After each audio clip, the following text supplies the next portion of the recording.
नमस्कार। YouTube channel maths era and civil engineering by RP Vyas एवं Teachment app की ओर से मैं आरपी व्यास यानी राजेंद्र भैया ji diploma second year third semester civil branch के उन सभी स्टूडेंट्स का हार्दिक स्वागत एवं अभिनंदन करता हूं जिनको सब्जेक्ट कोड CE3003 यानी कि मैकेनिक्स ऑफ मटेरियल्स के अंदर बहुत अच्छी तैयारी करके A+ ग्रेड लेके आनी है। इसके लिए आपको मेरे वीडियोस को शुरू से आगे तक देखना होगा और उसमें जो इंस्ट्रक्शन देता हूँ उसको फॉलो करना होगा और अपने खुद के नोट्स बनाने होंगे। कोई समस्या हो तो व्हाट्सएप ग्रुप के माध्यम से सॉल्व करवाना होगा। शुरू करते हैं। यूनिट 4 का second portion shear stress in beam, जिसको मैंने 4B चैप्टर का है, उस पे मेरा ये तीसरा वीडियो है और अंतिम वीडियो है। बेसिक्स मैं समझा रहा हूँ सारे। न्यूमेरिकल जो इसके हैं वो सारे मैं एग्जाम मटेरियल में करूंगा अलग अलग पेपर्स के अंदर। बेसिक बातें समझाने की कोशिश की जा रही है। पिछले 2 वीडियो के अंदर मैंने बहुत सी बातें बताई थी आपको। ये मेरा ओरिजिनल पेपर है पहला, जो मैंने आपके लिए प्लान किया है पूरा सिलेबस के हिसाब से। मैं पहले और दूसरी वीडियो में इसका प्रयोग कर चुका हूँ और तीसरी वीडियो में इसका प्रयोग कर रहा हूँ। मैंने आपको shear स्ट्रेस डिस्ट्रीब्यूशन डायग्राम के बारे में बताया पिछले वीडियो में, और इसके लिए समझा दिया, इसके लिए समझा दिया, इसके लिए समझा दिया, इसके लिए और इसके लिए भी। अब हम यहाँ से शुरू करेंगे। shear stress distribution diagram for hollow circular section. हालांकि ये इस पे जो प्रश्न आएगा तो 8 नंबर का कभी नहीं आएगा, केवल एक 3 नंबर में इसका shear स्ट्रेस डिस्ट्रीब्यूशन डायग्राम आ सकता है बस। उसे कहूंगा 8 नंबर के सवाल इनमें आते हैं। एंगल सेक्शन है, चैनल सेक्शन है, आई सेक्शन है, टी सेक्शन है, इन पे आते हैं। तो अभी हम करते हैं hollow circular section. Hollow circular section तो शेप इसके shear स्ट्रेस डिस्ट्रीब्यूशन डायग्राम के। देखिए, आप बना दे पहले ये एक सर्कल, फिर अंदर दूसरा सर्कल कॉन्सेंट्रिक संकेंद्रीय वृत्त, जिन दोनों के सर्कल एक ही होने चाहिए, सेंटर एक ही होने चाहिए। ये बन गई आपके एक्स एक्सिस और ये हो गया हॉलो खोखला। और जो मैं लाइनिंग कर रहा हूँ ना, ये इसका सॉलिड पोर्शन है, बाकी बीच में होल है, सुराख है, तभी तो खोखला है, हॉलो है।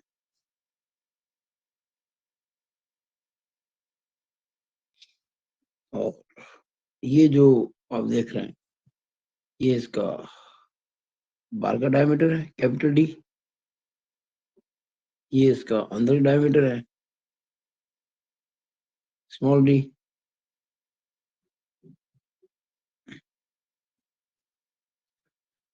अगर आपको बनाना है इसका स्ट्रेस डिस्ट्रीब्यूशन डायग्राम, अपरूपण प्रतिबल वितरण आरेख, shear स्ट्रेस डिस्ट्रीब्यूशन डायग्राम, तो प्रोजेक्ट कीजिए, इसको भी प्रोजेक्ट कीजिए।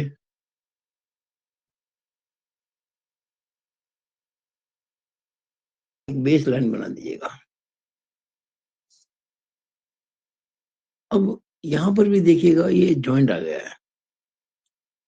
अगर ये जो टेंजेंट है ना स्पर्शरेखा छोटे सर्कल की, इसके ऊपर का पोर्शन तो ये सॉलिड है, ये वाला जो मैंने गहरा किया है, डबल लाइनिंग की है।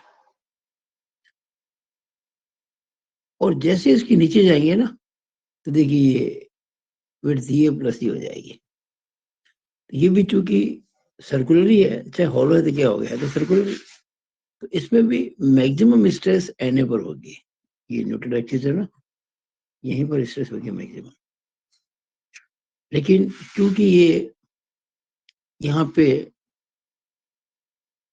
दो सर्कल आपस में मिल रहे हैं, पर एक थोड़ा सा इसके अंदर फर्क होगा।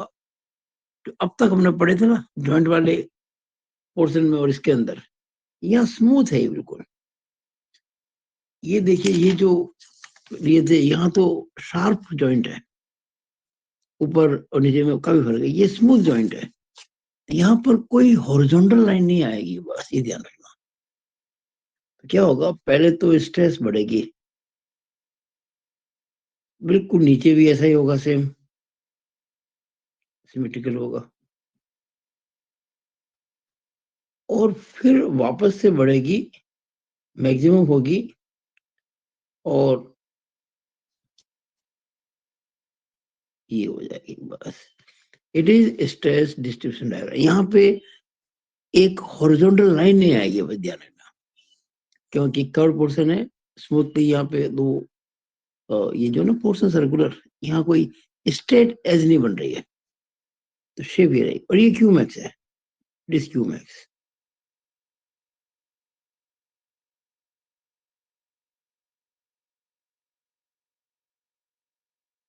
तो शेप की जब जहां तक बात है, आप ऐसा बना देंगे आपको पूरे 3 नंबर मिल जाएंगे। अब बात पड़ती है ये निकाले कैसे है। हालांकि इस पे सवाल आने की संभावना बिल्कुल भी नहीं है आपके, क्योंकि जो कुछ भी इसमें हम करेंगे वो सारा पोर्शन जो है उसमें एरिया वगैरह निकालना काफी आपके आउट ऑफ सिलेबस हो जाएगा। लेकिन समझाना मेरा काम है। जैसे इस लेवल पर निकालना है, इस लेवल पर ये स्ट्रेस, ये वाली, तो आपको ये एरिया लेना पड़ेगा, ये वाला। एरिया कैसे निकालेंगे? तो उसके लिए आपको सर्कल की, कॉर्ड की प्रॉपर्टीज पता होनी चाहिए। डिटेल्स आपको सारी मिलेंगी, पर वो अभी जहां तक मैं समझता हूँ आपके पाठ्यक्रम की सीमा से बाहर है। इतना आसान नहीं निकालना है इसको, इतना सिंपल नहीं है। लेकिन आप कह सकते हैं कि एरिया लिया जाएगा ए, तो इसकी सीजी, ये भी सिंपल नहीं है। इसकी सीजी होगी ना, यहाँ कहीं होगी, उसकी एन से दूरी, ये ए के बाद वाई, और आई तो खैर सिंपल है, इसका आई में कोई दिक्कत नहीं है। आई जो होगा वो आई एक्स होगा, और वो होगा π/64 इंटू D4 - D4, इसमें कोई संशय नहीं। और बी जो है आ, उसमें आपको ध्यान देना होगा, यहाँ पे जाके ये टच करता है, तो ये, अच्छा अगर अपन निकालना चाहे मान लीजिए ऊपर के पोर्शन में, तो फिर बी ही होगी, पूरी कॉर्ड की लेंथ होगी। और नीचे के पोर्शन में तो फिर देखिए ये प्लस ये होगी। पर आपको इधर नहीं जाना है, आपको मैं एकदम दिमाग में बैठा देता हूँ कि ये शेप ही आपको याद रखनी है बस, और ये आई निकल जाएगा। और जैसे इस प्रकार का कोई क्वेश्चन आप पूछा जाए, तो आप ये शेप बना दें और बता दें कि भाई ये एरिया होगा, ये वाला, इसकी सी जी की एन से दूरी होगी, वही होगी। अच्छा ये मैक्सिमम है, ये क्यू मैक्स है, ये एन पर हो रहा है, इसको कैसे शो करेंगे यहाँ पे?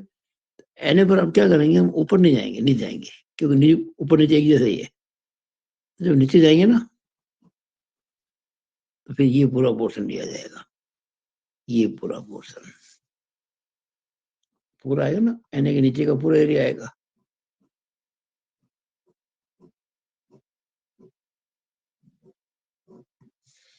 ये पूरा एरिया आएगा, ये एरिया जो मैंने मार्क किया हुआ है, ये एरिया निकालना कोई कठिन नहीं है, क्योंकि हम जो ये बार वाले सर्कल एरिया निकालेंगे, सेमी सर्कल का इसका घटा देंगे, आ जाएगा। और ये एक होलो सर्कुलर पोर्शन है, इसकी सीजी के लिए आपको मैकेनिक्स में जाना पड़ेगा। सीजी होती है R/2 पर। लेकिन मैंने कहा कि आपको इसकी कोई संभावना बिल्कुल भी मुझे ना के बराबर लगती है, तो जहाँ कहीं भी सीजी इसके आएगी, सीजी अंदर नहीं आएगी, यहाँ नहीं आएगी, यहाँ गई आएगी सीजी, यहाँ गई आएगी, उसकी दूरी होगी, इसको वाई कहेंगे अपन। तो एफ तो आपको दे रखा होगा, ए ये होगा, वाई ये होगा, आई वही जो सबका है, और बी इस बार। अब जब बी की बात चल रही है ना एन पर, तो बी का मतलब दिस प्लस दिस, दोनों मिलकर हो गए। तो इस प्रकार से अपन इसको कर पाएंगे। फिर कहता हूं, ज्यादा से ज्यादा इसकी संभावना ये शेप पूछने की है, जो 3 नंबर का आएगा, और इतना अगर आपने कर दिया 3 मार्क्स पूरे मिल जाएंगे। बस इतना बताना पड़ेगा कि ये स्ट्रेस निकालने के लिए ये वाली ये शेडेड एरिया होगा, और इसकी सीधी की एन से दूरी होगी, और ये स्ट्रेस निकालने के लिए ये शेडेड एरिया होगा, और इसकी सीजी की दूरी एन सी होगी। बस आगे चलते हैं। अब देखिएगा एंगल सेक्शन, ये मोस्ट कॉमन है। अब सारे एंगल हुआ, चैनल हुआ, आई हुआ, टी हुआ, इस पे विचार करते हैं। ये बहुत सिंपल से होता है। ये जैसे एंगल सेक्शन है,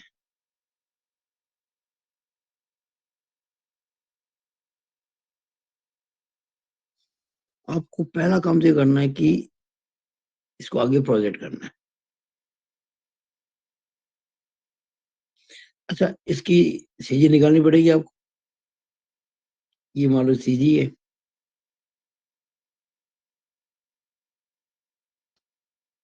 याद है हमने इसको वाई बार कहा था, सीजी की डिस्टेंस को वाई बार, तो आप निकाल चुके हैं पहले भी मोमेंट ऑफ इनर्शिया के अंदर, a1 y1 plus a2 y2 अपन a1 प्लस a2 से।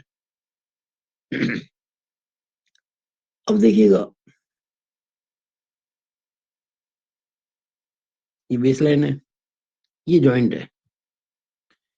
तो ये जो जॉइंट है ना, जैसे यहां से स्ट्रेस शुरू करेंगे तो स्ट्रेस बढ़ेगी बढ़ेगी बढ़ेगी बढ़ेगी, यहाँ तक बढ़ेगी। जैसे ही यहाँ पहुंचेंगे जॉइंट के ऊपर, स्ट्रेस सडनली बढ़ेगी, क्योंकि जहां इसके ऊपर इतनी विड्थ थी, नीचे कम हो गए, तो ये सडनली बढ़ेगी। और एनए पे मैंने कहा था आपको, या वो रूल लगो होगा, अगर एनए पे जो चौड़ाई है उससे कम और कहीं भी नहीं है तो एनए पर ही मैक्सिमम होगी। अब क्या होगा, ये होगी मैक्सिमम, ये मैक्सिमम हो गई, और फिर ये वापस मैक्सिमम यहाँ होगी एनए पर।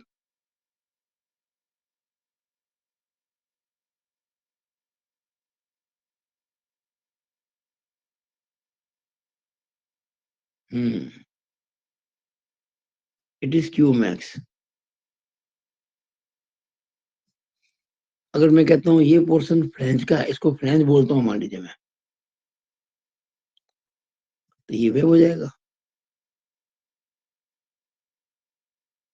तो हम क्या कहेंगे, ये जो, इसको क्यू एफ कहेंगे, और ये जो दिख रहे हैं आपको यहाँ से ले यहाँ तक, इसको क्यू डब्ल्यू कहेंगे। मैं आपको थोड़े समय के लिए ये बता दूं, आपको सब डायमेंशन दे रखे होंगे, आप इसका आई एक्स भी निकाल लेंगे, कोई समस्या आपको आई एक्स निकालने में नहीं आएगी। ये सवाल है मोमेंट ऑफ इनर्शिया का। पर मैं कुछ देरी के लिए मान लेता हूँ ये है 100 mm for a time being, और इसको मान लेता हूँ मैं, मान लीजिए 20 टाइम बीइंग। और ये जो ओवरऑल है, इसको मान लेता हूँ, मान लीजिए मैं 200। ये सब mm में है, all dimension are in mm। और ये जो सीजी है, इसको मैं मान लेता हूँ कुछ समय के लिए कि 170 पर है फॉर टाइम बीइंग। मैं फिर कहता हूँ ये सब मान रहा हूँ मैं, एग्जैक्ट तो आपको करनी पड़ेगी कैलकुलेशन। ये 170 पे आ गई बार। अगर ये 170 है, ये 20 190 हो गया, तो ये 10 हुआ कि नहीं हुआ। अब देखिए, आपको क्यू एफ निकालना है, आपको निकालना है क्यू एफ। कैसे निकालेंगे, F A Y upon I B. F कोई समस्या नहीं, आई कोई समस्या नहीं, निकाल चुकेंगे। ए, जब मैं यहाँ निकालूंगा ना जॉइंट पर, ये आएगा ये एरिया, ये जो मैंने घेरा किया ना, ये वाला ये एरिया आएगा 100 × 20। ये केवल मैं आपको समझाने के लिए कर रहा हूँ, एग्जैक्ट कोई सवाल नहीं है।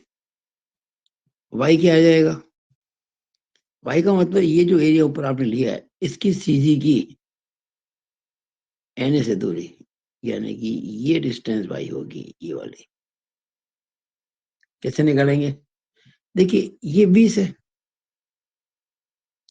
तो ये आधा 10 हो जाएगा, और ये 10 है, ऐसे निकालेंगे, पहले तो ये 10 और प्लस 20 का आधा, यानी कि 20 mm हो गया। तो एफ पता होता है, ए पता हो गया, वाई पता हो गया, आई। अब बी, बी का कितना लेंगे भाई? यहाँ पे हम किस में निकाल रहे हैं? फ्लैंज में निकाल रहे हैं। तो फ्लैंज चौड़ाई कितनी है? देखो ये जॉइंट है ना, इस जॉइंट के जस्ट ऊपर 100 है, बी लेंगे 100 mm। मैं mm लिख नहीं रहा हूँ, और डायमेंशन सारे एम है। आप बताइए, ये एफ क्यू एफ निकला नहीं निकला? बिल्कुल निकल गया। नाउ क्यू डब्ल्यू निकालेंगे। अब एक बात सुन लो ध्यान से, मुझे सारी कैलकुलेशन करने की जरूरत नहीं है। जो अभी मैंने क्यू एफ निकाला ना, वही काम आ जाएगा, इनटू कर देंगे। अब देखिए, जब मैं क्यू डब्ल्यू निकालूंगा, यानी इसी जॉइंट पर नीचे वाले पोर्शन स्ट्रेस, सब कुछ वही होगा, एरिया भी वही होगा, वाई भी वही होगा, आई भी सब वही होगा, केवल बी बदलेगा। यानी इसके जस्ट ऊपर अगर मैंने बी 100 लिया था, जस्ट नीचे बी लूंगा मैं कितना? इसको कुछ मान लेते हैं भाई, इसको 10 मान लेते हैं, चलो इसको मैंने 10 mm मान लिया। तो यहाँ पे जस्ट नीचे 10 लूंगा बस मैं। तो इसका बोला स्ट्रेस 10 गुनी बढ़ जाएगी। जहां क्यूएफ में मैंने 100 लिया था, वैसा क्यू डब्ल्यू मुझे 10 लेना पड़ेगा। आपको सारी कैलकुलेशन नहीं करनी, जो आपने करेगी ना वो काम आ जाएगी। यहाँ इंटू क्या कर देना कि 100/10 कर देना, बस 10 गुना हो गई, ये निकल जाएगा। और यह आप चाहें वो भी काम में ले सकते हैं, मैं मना क्या कर रहा हूँ, ले सकते हैं, कोई दिक्कत नहीं है। F A Y upon I B. F वही जो वहां लिया था, ए वही जो वहां लिया था, वाई वो जो ये लिया था, केवल बी बदलेगा। और बी कितना हो जाएगा? 10 mm। बस आप इस फॉर्मूले से निकालें, बी 10 लेकर वो आंसर, या जो आपने पहले क्यू एफ निकाला था उसको इंटू 100/10 करेंगे, दोनों आंसर सेम आएंगे। अब निकालते हैं Q max. No Q max, तो क्यू मैक्स जो होगा वो एन पर होगा। अब देखिए एन पर निकालना मेरे को, यहाँ न्यूट्रल एक्सिस पर। अब यहाँ देखिए, हमें जब ए वाई निकालना पड़ेगा ना, तो ए अगर, या तुमने क्या कहा था, ऊपर लेंगे या नीचे लेंगे? अब मैं इस बार ऊपर क्यों जाऊं भाई? और ऊपर जाऊंगा तो देखो ये दो दो एरिया आ गया, ये एरिया भी आ गया और वो भी आ गया, और नीचे केवल ये इतना सही है बस। तो याद रखिएगा, जिस तरफ एरिया सिंपल हो वहीं जाना है आपको। तो जब मैं एन पे निकालूंगा तो ये एरिया काम लूंगा, ये वाला जो मैं गहरा कर रहा हूँ, ये वाला, बस ये वाला। अब बताइए ये फॉर्मूला क्या रहेगा? F A Y upon I B. F पता होगा, ए ए इसमें ये रहेंगे नीचे वाला, नीचे देखिए मैंने 170 मान रखा है, और ये 10, तो 170 इंटू 10 mm²। वाई जो एरिया आपने लिया है ना, इसकी सीजी की एन से दूरी, एन यही तो है, और सीजी कितना? 170, सीजी आ जाएगी, यानी कि 170 का आधा, बस 85 mm। एफ ए वाई, आई वही रहेगा। बी कहाँ निकाल रहे हैं अपन? एन ए पर कितनी चौड़ाई यहाँ पे? ये वाली कितनी? 10। सारी वैल्यूज ऐसे निकालेंगे अपन, और शेप ऐसी आएगी। अब शेप में क्या है कि थोड़ी ये लाइन को आप चाहो तो और लंबा कर सकते हो, छोटा कर सकते हो, लेकिन आकृति नहीं बदलेगी। तो मुझे आशा है कि कोई एंगल सेक्शन का आ गया, आप किसी भी सवाल को करने में सक्षम हैं।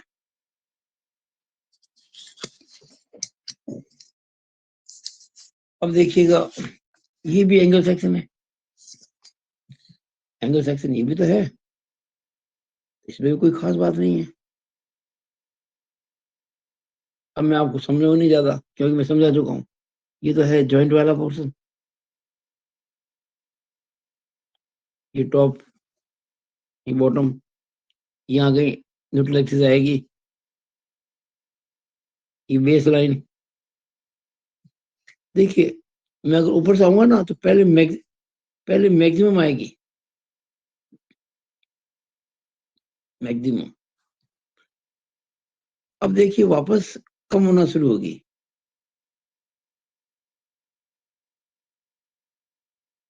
ये जॉइंट है, देखिए जॉइंट के ऊपर चौड़ाई कम है, जॉइंट नीचे चौड़ाई ज्यादा दिया, एकदम से स्ट्रेस कम हो जाएगी और फिर ये 0 हो जाएगी। एग्जैक्टली यही शेप है, कोई चेंज नहीं है, शेप नहीं बदलेगी। हाँ, लेंथ कम ज्यादा हो सकती है, वो डिपेंडिंग अपॉन भाई क्या नाप है। तो देखिए अगर अपन नीचे शुरू करें मान लो, तो देखो यू कर सकते थे पहले अपन, फिर देखिए जैसे ही हम इसको क्रॉस करेंगे तो चौड़ाई कम होगी तो बढ़ जाएगी, फिर और बढ़ेगी एन तक, ये एन पे मैक्सिमम होगी और फिर घटना शुरू होती है, आगे 0 हो जाएगी।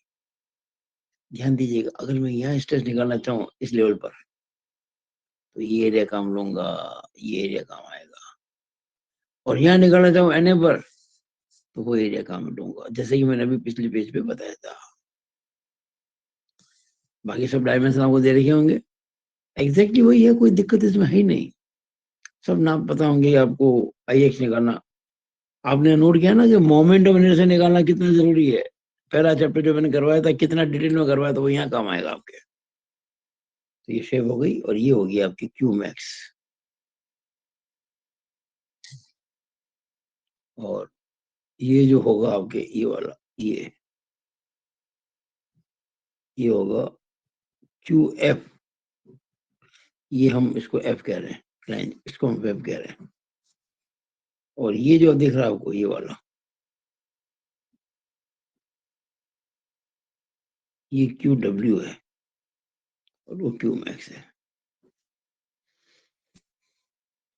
ओके, ये आपके हो गए एंगल सेक्शन। अब आते हैं चैनल सेक्शन पर। तो ये 2017 की प्रॉब्लम आई थी चैनल सेक्शन की। ये मैंने एंगल लिया, एंगल सेक्शन, ये भी एंगल सेक्शन ही था, लिखना जरूरी है।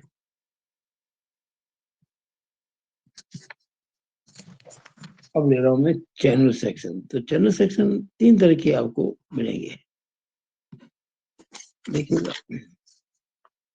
ये तो खुद सेम ही है, मूव इसका इधर कर दिया, और एक ये वाला, तो ये जो है ये वाला, अगर इसकी शेप बनानी पड़ जाए आपको,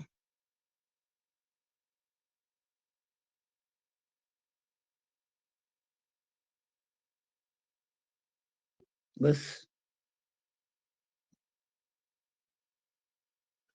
ये लाइन खींच दे इस प्रकार से, ये भी खींच दे, ये बेस लाइन।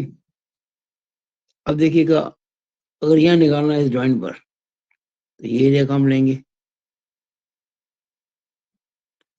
और एन पे निकालना है या तो ऊपर या नीचे, पर चूंकि ऊपर में काम ले चुका हूँ, तो एन पे निकालने के लिए नीचे वाला काम लेंगे, ये वाला, ये प्लस ये, वहां कहना पड़ेगा 1 और 2, A1 Y1 A2 Y2, A1 Y1 वही होगा जो कि यहाँ निकालेंगे, कोई चेंज नहीं होगा। अब देखिएगा, टॉप से चलेंगे, बढ़ते बढ़ते बढ़ते बढ़ते ये इतना आ गया, नीचे भी सेम सिमेट्री है ना, बिल्कुल एग्जैक्टली ऐसे ही बनेगा। जैसे ही इस जॉइंट पे आएंगे, जहां ये विड्थ मान लो से ये थी, और यहाँ देखो एकदम घट गई, जैसे विड्थ घटती है स्ट्रेस बढ़ गई, और जितनी ऊपर होगी उतनी ही नीचे भी होगी, कोई चीज नहीं, और एने पर बढ़ जाएगी, ये शेप आएगी। याद कीजिए आप, हॉलो रेक्टेंगुलर में ये शेप आई थी, इसमें भी यही आएगी, तो ये हो जाएगा आपका क्यू मैक्स, ये हो जाएगा क्यू एफ, ये हो जाएगा क्यू डब्ल्यू। अब ये वाले स्ट्रेस निकालने के लिए क्यू एफ, ये काम आएगा, ये दिस इंटू दिस, ये आ गया, इसकी सी जी एन से दूरी, ये वाई हो जाएगा, ये क्यू एफ निकालने के लिए बी क्या लेंगे, एफ की बात चल रही है ना, ऊपर वाले लेंगे बड़ी चौड़ाई। अब जब यहाँ निकालेंगे इसी जॉइंट पर वेब के अंदर, वो जो आपने निकाली वही काम आ जाएगी, इनटू ये बड़ी चौड़ाई बटा छोटी चौड़ाई, मैं ये सब बातें इसमें समझा चुका हूँ, इसलिए यहाँ ज्यादा डीप में नहीं जा रहा हूँ।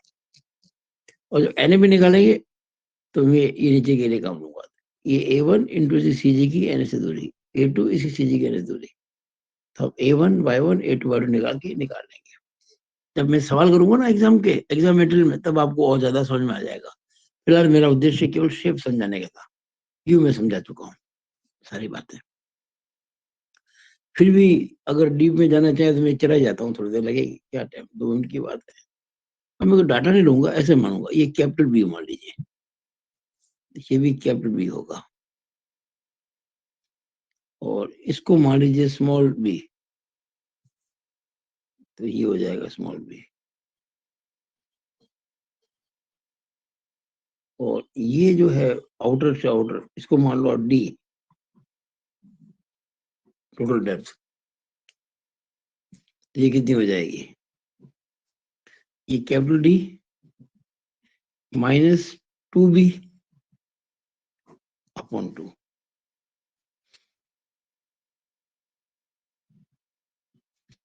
ये थिकनेस आपने बी मान रखी है, ये भी थिकनेस मान लीजिए बी है।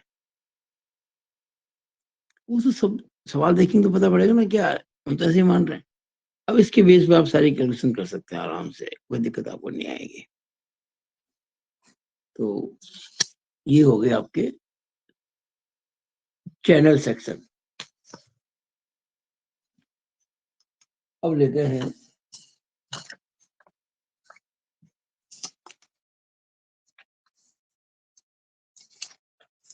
ये वाला सेक्शन। अब ये भी सेम है, जो ये वो ये, कोई फर्क नहीं है। मतलब स्ट्रेस डायग्राम तो एग्जैक्टली वही बनेगा, एग्जैक्टली ऐसा ही बनेगा, कोई चेंज नहीं होगा। अब चाहे वेब इधर इसको घुमा देता नहीं, शेप, नो एनी चेंज, मतलब लेश मात्र भी फर्क नहीं आएगा, ये बनेगा। डाटा अगर पता होंगे सब आप निकाल लोगे, लेकिन इसमें फर्क पड़ेगा। अगर ये चैनल सेक्शन है, ये वाला, ये वाला,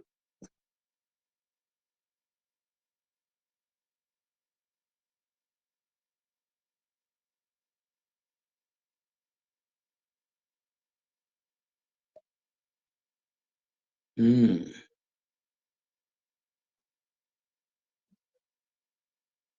ये तो पहले देखिए सीजी लोकेट करनी पड़ेगी आपको। ये एक्स एक्सिस कह दो, एन ए कह दो, top layer, bottom layer, joint वाली लेयर, बेस लाइन।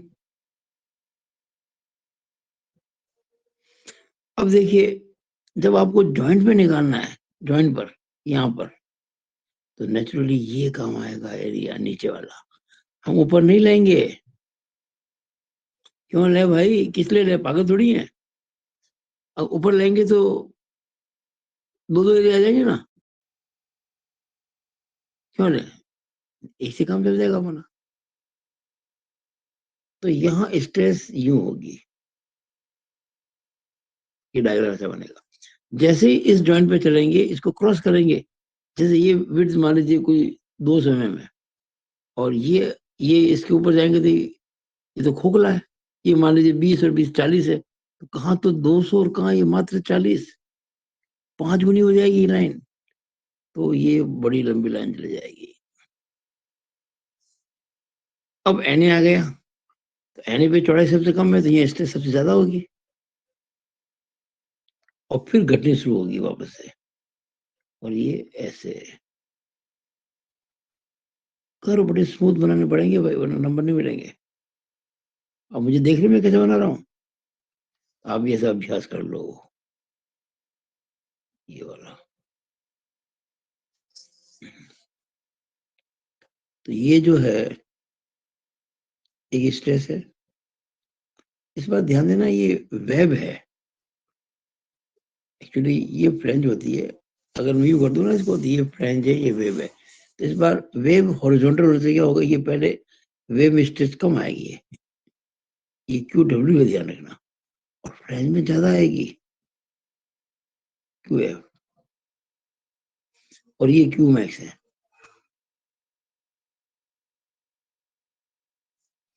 अगर आपको ये फ्लैंज में निकालनी है, ये एरिया काम आएगा, ये आप सब कुछ नाप आपको डायरेक्ट में दिए निकल जाएगा, दिस इनटू दिस, कोई दिक्कत तो नहीं है इसके अंदर कोई भी। तो ये फॉर्मूला जो हमारा ना FA/Y/IB, एफ तो आपको दे रखा होगा, ए ये जो मैंने हैचिंग कर रखा है, वाई का मतलब इसकी सीजी की, ये इस रेक्टेंगल सीजी की एन से दूरी। तो वो जब आपको ये वाई बार पता होगी ना, वाई बार निकालोगे आई एक्स निकालने के लिए, तो उस वाई बार में से इसकी मान लो इसकी जो थिकनेस है 20 mm है, और वाई बार आपने निकाल दिया मान लीजिए 28 mm, 28 में से आप 10 कम कर देना, 18 आ जाएगी। आई तो निकालना आना चाहिए आई एक्स। और बी क्या होगा, हाँ बी, हम बात कर रहे हैं फ्रेंच की, Q F, sorry Q W, यहाँ बी कितना होगा, यानी कि इस पोर्शन के अंदर, तो इसके जस्ट नीचे ये पूरी चौड़ाई मिलेगी, ये कंप्लीट ये भी होगी पूरी इसके अंदर, आई तो क्या निकल जाएगा, और ये भी आएगा।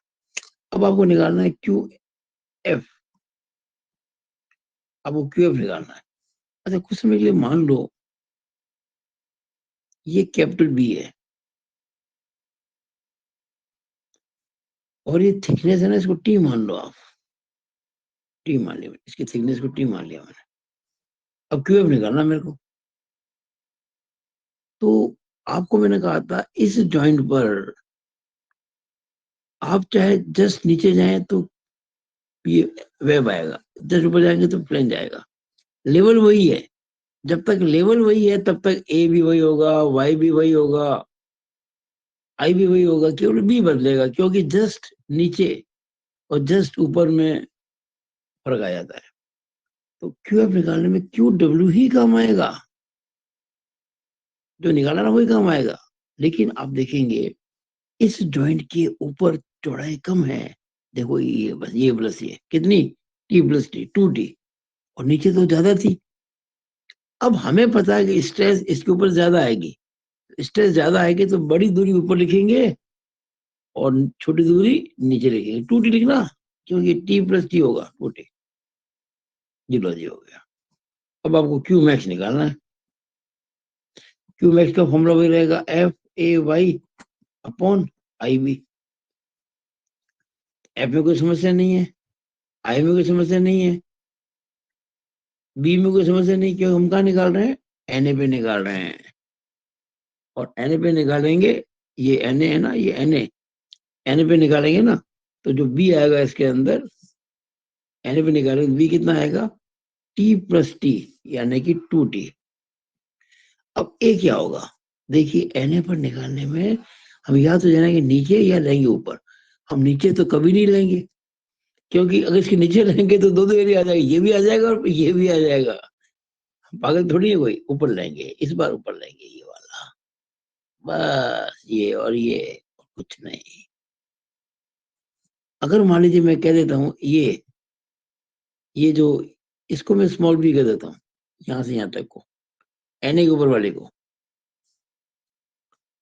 अब देखिए इसमें ए कितना होगा, ए का मतलब एरिया, एरिया देखो ये वाला एरिया प्लस ये वाला, तो ये बी इंटू टी, तो 2 इंटू BT हो जाएगा।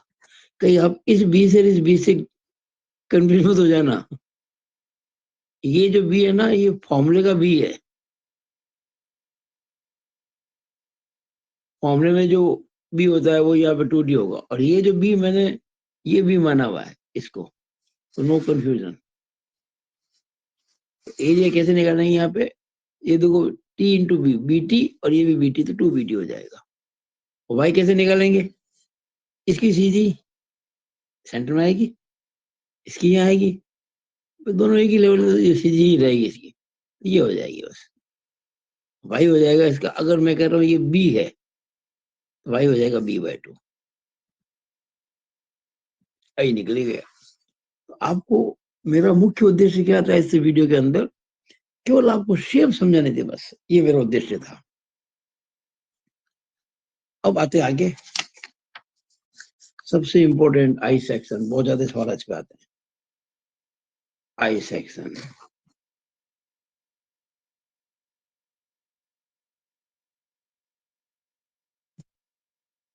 आई सेक्शन देखिएगा, नॉर्मली इस प्रकार का होता है,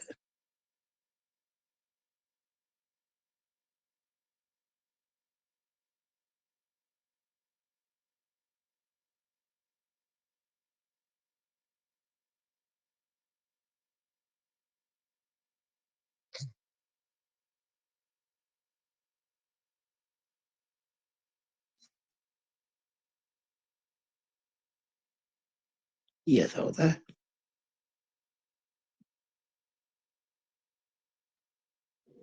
इस प्रकार का होता है। तो ये सीजी तो सेंटर में आएगी, तो ये हो गई N A neutral axis, top layer, bottom layer, joint वाली लेयर, जॉइंट वाली लेयर।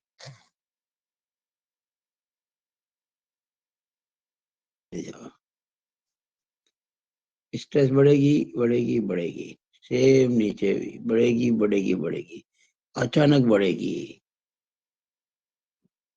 बिल्कुल सेम, और मैक्सिमम हो जाएगी।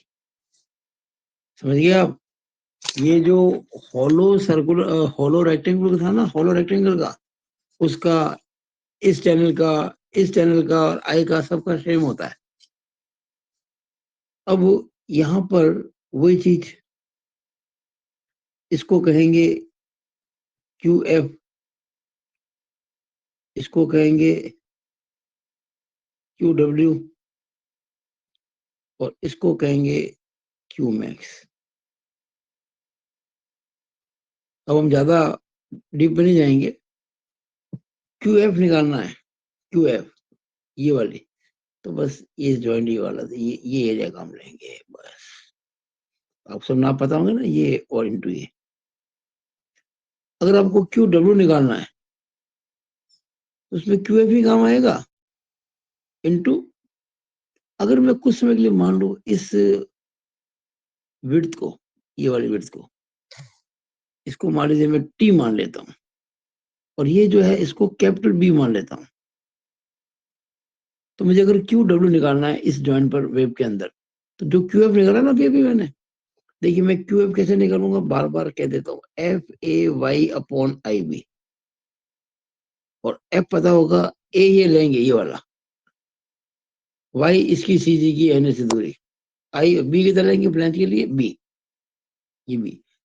अब आपको क्यू डब्ल्यू निकालना है, तो क्यू एफ भी काम आएगा, लेकिन चूंकि यहाँ ऊपर चौड़ाई कम है, चौड़ाई कम का मतलब स्ट्रेस ज्यादा होगी।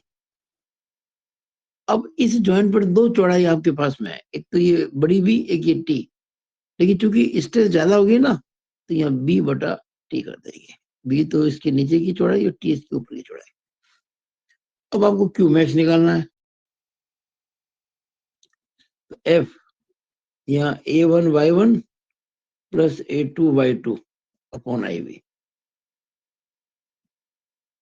क्यों? एन पे निकालना है, तो एन ए के इसके ऊपर या नीचे, अब नीचे में नहीं लूंगा क्यों, नीचे ऑलरेडी ले चुका हूँ, ऊपर लूंगा ना। ऊपर देखिए दो एरिया हो जाएगा, ये पहला एरिया और ये दूसरा एरिया। तो पहले की तो सेम वही रहेगी।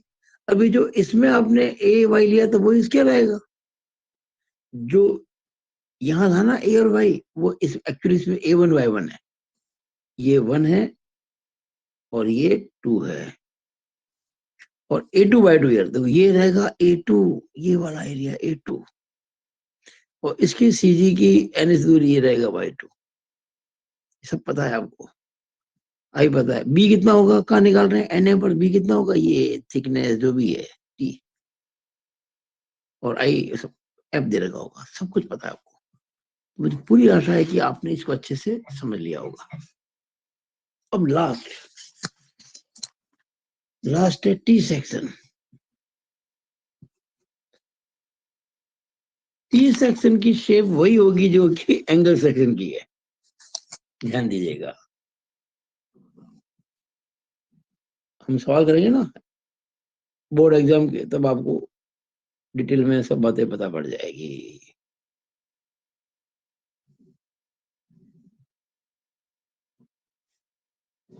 ये देखिएगा, अब यहाँ पर भी देखिएगा, मान लीजिए इसकी एन ए है, ये टॉप लेवल, ये बॉटम लेवल, ये जॉइंट लेवल, ये बेस लाइन। यहाँ देखिए ऐसे बढ़ेगी, फिर एकदम से बढ़ेगी, फिर मैक्सिमम होगी, और फिर घटते घटते जीरो हो जाएगी। शेप बहुत इंपॉर्टेंट है। आपका हाथ बिल्कुल फ्री हैंड स्मूथली चलना चाहिए।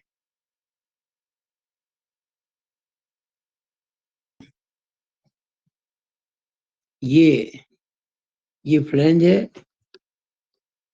ये वेव है, तो ये जो आप देख रहे हैं ना, ये वाली,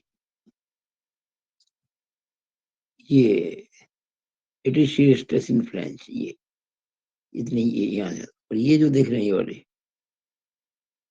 ये शीयर स्ट्रेस इन वेव, और ये जो देख रही है ये क्यू मैक्स।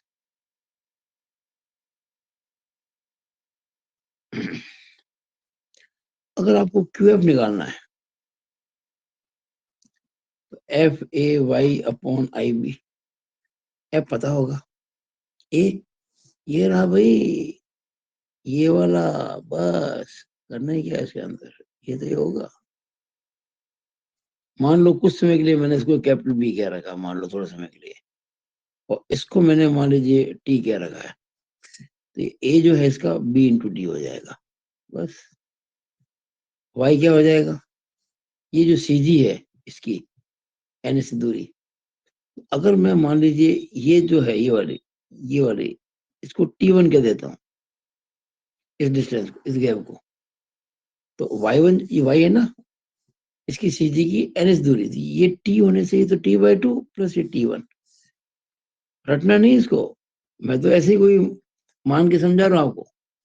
अगर ये टी है तो ये टी बाई टू, और इस गैप को मैंने टी वन बोला था, प्लस टी वन।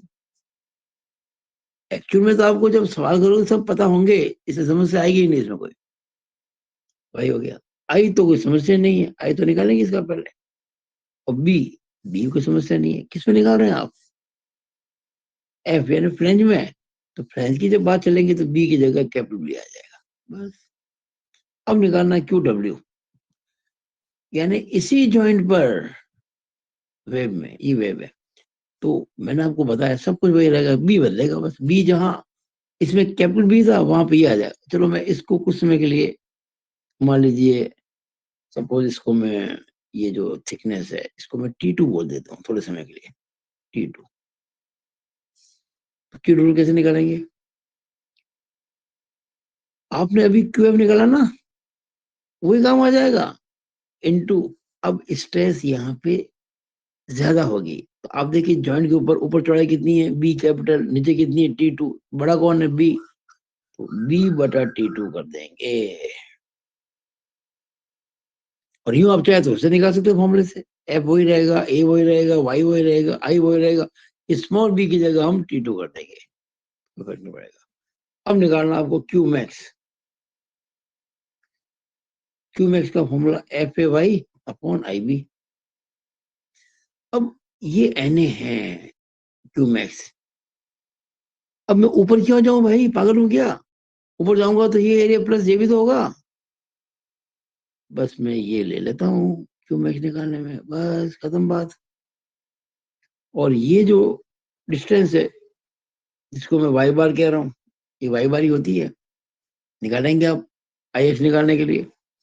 तो अब देखिएगा इसमें एफ दे रखा होगा, ए क्या लेंगे, हम निकाल रहे हैं क्यू मैक्स, तो इसके या तो ऊपर का या नीचे का, मैं नीचे का ले रहा हूँ तो ये पूरा एरिया आ जाएगा जो मैंने हैचिंग कर रखा है, ये तो वाई बार है, और ये मैंने टी टू मान रखी, देखिए आप, ये हो जाएगा Y bar into T two. Y क्या हो जाएगा, वाई का मतलब ये जो है ना इसकी सी जी की एन से दूरी, तो वाई बार का आधा हो जाएगा बस, वाई बार का आधा हो जाएगा, एफ हो गया, ए हो गया, वाई, आई तो पता होती है, बी क्या होगा, बी हम कहाँ निकाल रहे हैं, एन ए पर, तो ये बी है, बी का मतलब ये कितनी मोटा है इसकी टी टू, ये लो था, सब कुछ आपके सामने है, कहीं कोई समस्या नहीं है। मेरा उद्देश्य केवल और केवल आपके लिए शेयर स्ट्रेस डिस्ट्रीब्यूशन डायग्राम बना के समझाना था, सवाल नहीं करना, सवाल तो करेंगे बाद में एग्जाम मेटेरियल के अंदर, और एग्जाम में तो ये भी नहीं बताना आपको, अगर आपको सवाल आता है 3 नंबर का, तो आपको केवल ये ऐसा करके शेप दिखा दी बस, ज्यादा हो गया तो ये कह देना आपके क्यू एफ का ये फॉर्मूला, और क्यू डब्ल्यू निकालने के लिए क्यू एफ इंटू दिस, तो हो जाएगा सारा।